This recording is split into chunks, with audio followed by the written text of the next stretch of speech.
Good morning. Happy Monday to you. My name's Evan Smith. I'm the pastor at Second Presbyterian Church here in downtown Stanton, and I'm coming to you today for your daily devotional.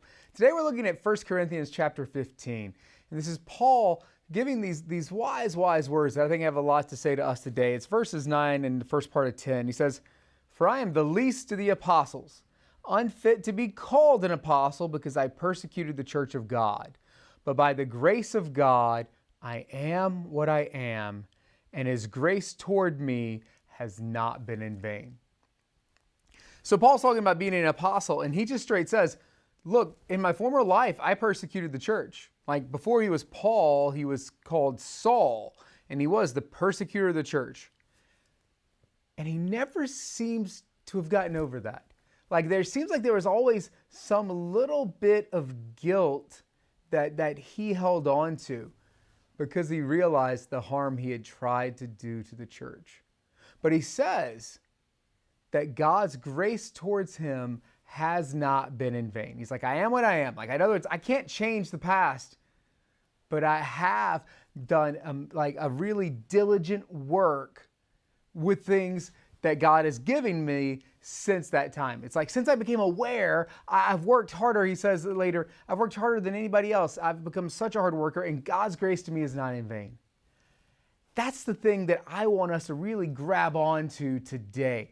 This idea that we are what we are. Like, we cannot change the past. We cannot change things that have happened. Of course, if you need to ask forgiveness, if you need to try to make things right, then by all means, then do that.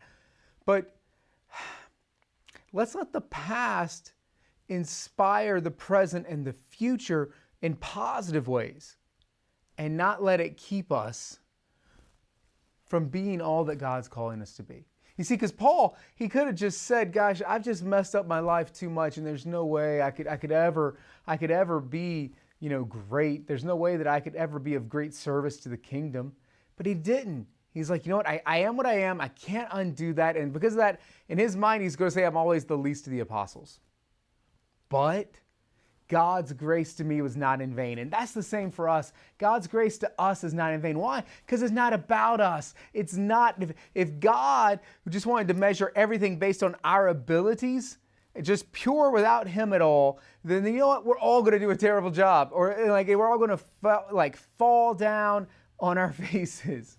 But instead, for God, it's about, what have you done with what I've given you? And since what God has given us is His grace, it's never in vain. It's never for no reason. It never goes to waste.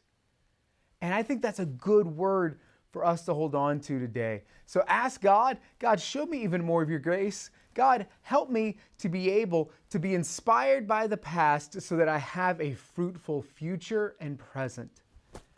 And that way, God's grace continues to work in us. God's favor continues to work in us.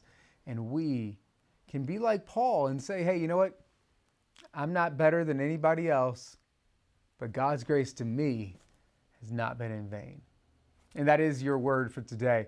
I hope you enjoyed this. If you did, please click the like button, maybe even share it on your own page. Thanks a lot. Have a great day, and goodbye.